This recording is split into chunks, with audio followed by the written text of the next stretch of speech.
Okay, Pueblo, I got a real thorn in my side. I got a real thorn in my side in my feet, and in my pet's feet, and in my children's feet.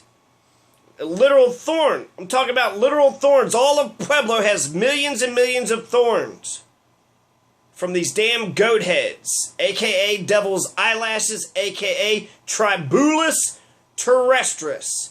They may call the goat head puncture vine Tribulus Terrestris, but I call you my enemy. Fuck you, goat heads. Cannot. Okay, so goat heads have no benefit whatsoever. They're as beneficial as poison ivy, which, by the way, isn't illegal in Pueblo. So in Pueblo City, you could raise a whole shit ton of poison ivy as long as you don't. It's not up to 10 inches. You just don't want it to get up to 10 inches. And next thing I'll read all this because, look, they're trying to take my home away. Not exactly. So, but seriously, these goat heads, I'm going to tell you a quick fact about them. But what they're doing, they're popping bike tires. They're popping bald car tires. The way they pop bike tires, and I assume it probably would work with cars too, because they're all over the fucking place here. All over the place. And the city does list them as an enemy, but they also list a common sunflower and a dandelion. Why are we going after dandelions? I'd rather have a yard full of dandelions than these goddamn goat heads. I'd rather have a yard full of dandelions instead of poison ivy. Alright. So, basically, I have nightmares with these damn goat head thorns. They're lurking in the carpet. You go for a snack, you go downstairs. Anywhere you go, you like to just walk barefoot in your own house, unsuspectingly, right? Not have to worry about what's lurking in your carpet. But they get you. There's a ghost. I, drag my feet off anytime I come in, but every time it's always here or there, and it's like shit. So I'm not actually having nightmares about goat heads. I don't see goat heads coming towards me real slow, which would be that'd be scary. I mean, they look like little goat heads. They look like evil little devil horned, just spikes. And then when they poke you, it's not like a bird. Sometimes a bird just get on your clothes and then you just kind of throw it off. Sometimes like a rose, right? It's got a thorn. It'll poke you. But these thorns stick you. They prick you. They prick you and they put a little hole in you. They puncture your skin. They puncture your skin, and you should, put alcohol on it so it doesn't get infected, right? Anytime your skin is open like that. But it pricks you. So it's just like a shot.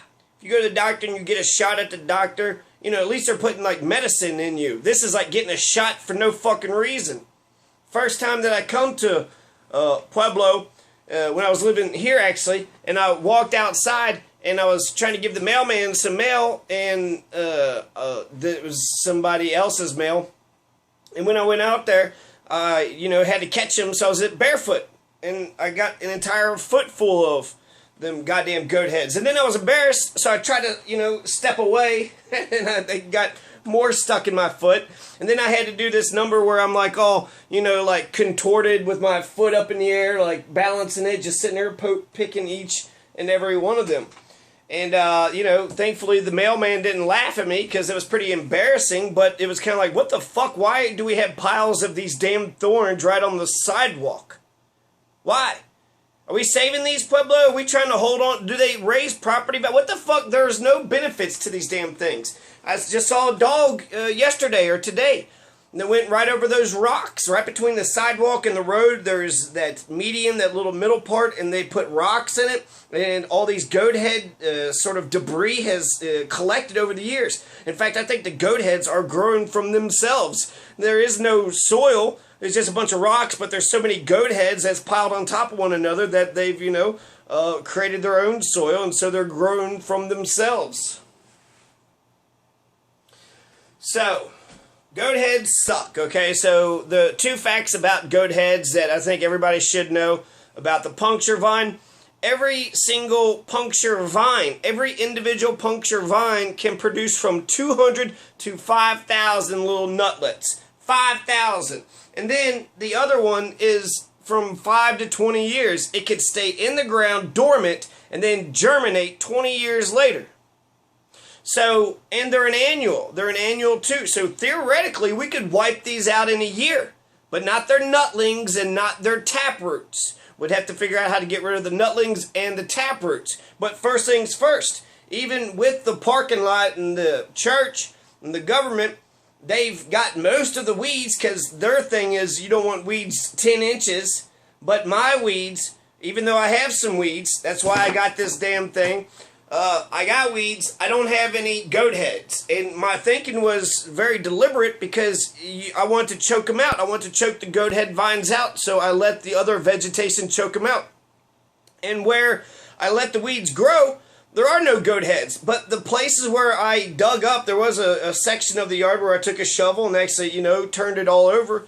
The goat heads just took off. There was like, finally, you got rid of those other damn weeds, and now, they all germinated. So maybe that's another way to get rid of them. Let them germinate and then destroy them. But I'd rather just get rid of these fucking goat heads once and for all and just stay vigilant on this until the end of time, because all we got to do is let one vine slip, and then we got 5,000 seeds, nutlets, in the ground that could stick around for 20 years. So even if we theoretically got rid of them all this year, in 20 years, somebody slips up and one, vine is allowed to be grown, it could take this city back over. The bike tires, I think Pueblo could be a very progressive city. We can have a biking community. But if you have to worry about these damn goat heads, the dogs, a lot of people say you follow the dogs. If the dog doesn't want to walk across it, then you don't want to walk across it either. And there's kids, right? Kids, run around the neighborhood and the sidewalk. I've never seen them get poked, but I don't see how they wouldn't, get pricked by these damn goat heads, these damn goat head thorns. And it's not just even for the pets or the kids, it's for the adults too. I mean, they're all over the place. And we got to stop this. I was going to say this at city council, but I got, cold feet. Anyways, I get to say it to the world, right? I'm more comfortable. I'm more confident. I don't know if they would have listened to me. They might have, but I'd been nervous, so it's easy to ignore someone when they're not confident. So the solution to these goat heads is to deracinate them, to uproot them, to destroy them, to genocide them, to make them go the way of the dodo. Fucking extermination, extinguish, make them go extinct. I don't give a shit. Like, they're not endangered species. They grow all over the fucking place in the deserts. They've taken over lots of small towns in the West. So fuck these damn goat head puncture vines. Fuck them. Fuck them. Are you listening? So there's lots of ways. You can put Roundup. You can take a blowtorch. You have to get rid of the nutlets. So you have a pile of nutlets in those rocks. How are you going to get rid of those nutlets in them rocks? And these vines, they cut out most of the weeds, but there's still a couple of these damn vines that they left. On one of those vines can produce 200 to 5,000 nutlets. 5,000. So if they die, but they, left 5,000 little seedlings off, well, they're not going to just be annual. They're going to be perennial. So once we get rid of all the plants, we got to worry about the taproots that are still left in the ground, because if they're big enough, then they'll sprout up again. But they're annuals, so I'm not for sure how they would have to be like a real fucking strong-ass taproot, right? Or maybe that's just how you destroy them now, because you can rip the tops off of them, but if they continue to grow and they're still able to get some. So I've been taking a piece of pliers, needle nose pliers, and actually pulling them up. It's a pain in the ass, and it doesn't always grab them either. So my thinking was that we shouldn't let the ground be bare at all, even if it meant having weeds. Now, I guess I don't know, they call them noxious weeds. They got a couple things here: bindweed, leafy spurge, Canada thistle, Russian knapweed, diffuse knapweed, Russian knapweed. Wait, they got that twice, but there's two of them: Centaurea perennis and Centaurea repens. the spotted knapweed, perennial sow thistle, puncture vine, silverleaf povertyweed, mouse ear povertyweed, fanweed, mustard, purple flowered ground cherry, Russian thistle, fireweed, red root pigweed, sandbur, hairy stickweed, buffalo burrs, common ragweed, cocklebur, common sunflower, dandelion, and other plants or offending vegetation. And that's it. So they've listed every fucking plant, right, that we don't want here in Pueblo. They didn't name poison ivy. They didn't name poison sumac. They didn't name poison oak. They didn't name poison hemlock. They got poison in the fucking name. Poison. In Kentucky, they take poke. They got poke salad. They take a fucking poisonous vine and they cook out the poison and then they try to make some dish out of it. It's got poison in the fucking name. You're gonna cook up a bunch of poison ivy? Fuck the poison ivy. Get poison ivy on out of here. They didn't list it. Also, while I'm happy to see that Tribulus terrestris is in here, my sworn enemy, you know, what do they call that? The dynamic, like Superman, your arch enemy. So this fucking goat heads are my arch enemy. I'm declaring war on the fucking goat heads. This is revolution, right? Are we not men? Are we going to allow these goddamn plants to take us over? The way they got here was they would get into the wools of sheep, and then it messed up the wool, and then sometimes the sheep eat it, and then it kills them, liver disease, and it's known to kill small animals. So it's got a little bit of poison in it too.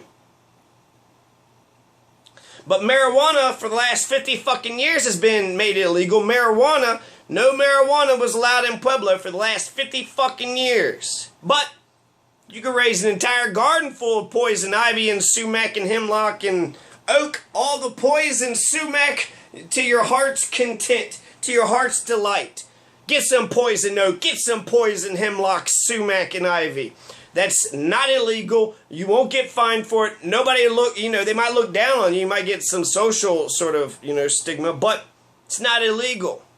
So, I think that's a little bit bullshit. I got some solutions to the goat heads. I think you could smother them out. I think desert mallows. I heard that desert mallows, and I got some. So, we'll see how they do. That they'll smother them out. And, to be honest, I would rather have a neighbor's yard full of marijuana than goat heads or poison ivy or sumac. I'd rather have dandelions and all that. So it's odd, again, I'll just mention it again because it was illegal. Marijuana, one of the most beautiful, most evolved plants, one of the most widely uses in so many different ways. It's, our Constitution is made up on hint paper. George Washington, Thomas Jefferson, they said, everybody, what the fuck, this is like the beginnings of our nation. Thomas Jefferson would have like little herb bags that he would, go pass to his neighbors. So this is, I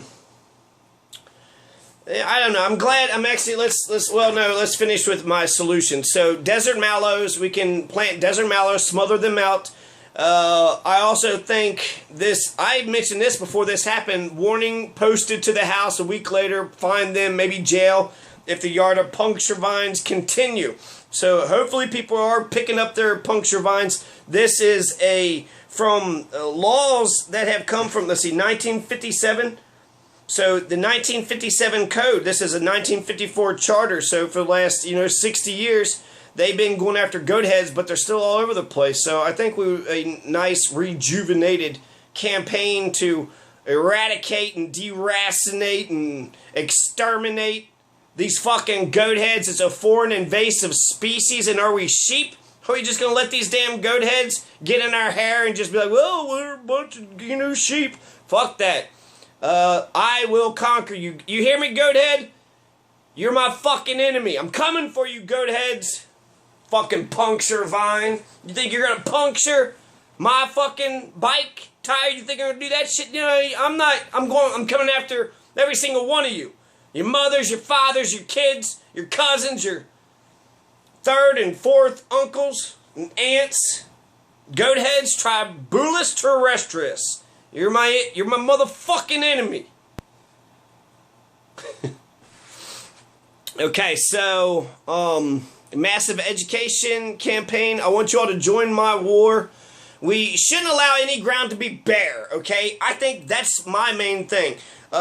Get the weeds and the fucking poison shit, all this other stuff. I don't know, I guess you could. I'll trim my fucking lawn, okay? I'll cut my damn weeds. But, I don't think any of the weeds I left up were toxic or as shitty as these puncture vines. So I'd still like to focus on the puncture vines. There's actually more solutions. In Oregon, there is a city that was paying $1 a bag. So anybody want to collect a bunch of puncture vines, which isn't even worth it, to be honest with you. You get poked so many damn times trying to pull them up, you'll get poked. They're all over the place. They're by the ground. They're even, if you wait, too long, they'll be thorns themselves. So then weevils. I think weevils, if this was a massive, they're all over the place, and there's too many places, and I think it'd be a good idea now. So weevils, there's a specific puncture vine weevil that goes directly after the stem and the seeds for puncture vines, and that's it. So a bug that eats puncture vine leaves and stems and seeds, 2 different kinds of weevils. You can spread them bugs out. They'll eat all the damn puncture vines. It's an annual, so once the puncture vines are no more and they don't have nothing else to eat, then they'll die out too. So the puncture vine dies out, then the weevils die out. They don't eat anything else. It's fucking perfect. It's fucking perfect. Sometimes introducing a new species into the ecosystem can wreak havoc on it. This has been tried and tested, and it's worked. And public works, I think we can plant seeds where there's bare ground. Go to the damn lakes and the trails. There's puncture vines all over the place, and there's bare land all over the place, and this is government property. You go downtown, that might be a better place to bike ride because it's all concrete. It's all concrete and like extra plush, green, irrigated grass, right, with the sprinkler system. So that's the only way you can get away from the puncture vines. You can't, go to the 47 or to Pueblo Boulevard or the interstate or around the towns or the residential areas or the parks. That's bad. That's really shitty. I think the dandelion and the common sunflower should be allowed to be grown. I don't 100% agree with this list. Poison ivy, sumac, and oak and hemlock needs to be added to it. And the last thing that I want to mention is the hypocrisy. So, this is a good thing. This is a good thing. I suggested this thing before I even knew this even existed. So, it's like I dreamed this shit and it happens. Is the world revolving around me? Yeah, probably not. But, it's a little coincidental when I start bitching about these damn puncture vines, then all of a sudden everybody starts getting... I got a certified letter in the mail. I got the regular letter in the mail. I got this posted up on, they stapled it with big fat fucking staples on my mailbox, on the wooden post on my mailbox. My neighbors did. And I just want to talk about the hypocrisy. So while the, neighbors, I was happy that they actually did cut it because it seemed like the church and the government wasn't cutting their own. They're telling everybody else to cut their shit, but they weren't cutting their own stuff. So they cut that, and I'm happy about that, but they did not, they left puncture vines. They left puncture vines on the ground. Puncture vines, this specifically says no puncture vines, and then it says back here it's got to be 10 inches. So all weeds in excess of 10 inches. So it's, basically if it's over a foot, right? So, or just under a foot. So, it's like they cut down all the tall weeds, but they didn't cut down the fucking puncture vines. So, I just want to make sure that we're not being hypocrites. The rule of law applies to every single one of us. So, for this lady, thank you, Shelly Rodriguez, for giving me this notice. I will take care of it. I will cut my weeds down. And thank you also if, I don't know why my, this parking lot, if it's government or church, but why they cut it, I'm happy that they did. So perhaps the church got a notice in the mail too. So I don't, I don't like hypocrisy. It doesn't seem like there's hypocrisy. So I'm happy about this. I'm happy about, kind of this entire thing. And I wish I had neighbors that I could go up to and ask, if I could use their lawnmower or their weed eater. I got a small ass yard. It wouldn't take but 2 seconds. But people are, I live in the hood. But there's some people, they got really nice yards, so they're like, you know, new money. They're like high class. Your little ass fucking house with the really green lawn, you're high class. Okay, anyways. They wouldn't, I don't know. I guess I could have, I don't know. If you got dogs, you know, and you always stay inside and you never, you can make yourself more available. I think that if you're walking towards somebody and then they just start looking around, they don't want to talk to you. Right? So, excuse me, sir. Me? You're talking to me? So, yeah, there's some randomness. Saturday, July 29th, 2017. Peace.